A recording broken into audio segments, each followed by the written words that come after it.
ഇതിൻ്റെ ബേബി പടവലമാണ്. കണ്ടോ?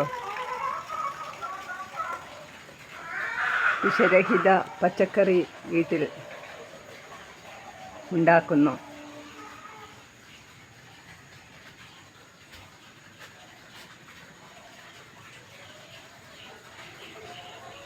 അടുക്കളയുടെ തൊട്ട് മുമ്പിലാണ് ഇത് വെച്ചിരിക്കുന്നത്. അതുകൊണ്ട് വേണ്ട കറിവേപ്പില, ബീൻസ്, പയറ് എല്ലാം പടത്തി ഇങ്ങനെ കയറ്റുവാണ്. അത് അടുക്കളയുടെ അടുത്തുനിന്ന് ഇറങ്ങി ആ സ്റ്റെപ്പ് ഇറങ്ങി നമുക്ക് എല്ലാം പിച്ചി കറി വയ്ക്കാം. എന്താ പച്ചമുളക് കണ്ടോ? പച്ചമുളക് പൂവിട്ട്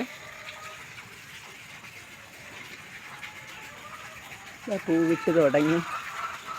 എല്ലാം അടുക്കളയുടെ സൈഡിൽ തന്നെ വെച്ച് കൊടുത്തിരിക്കുക.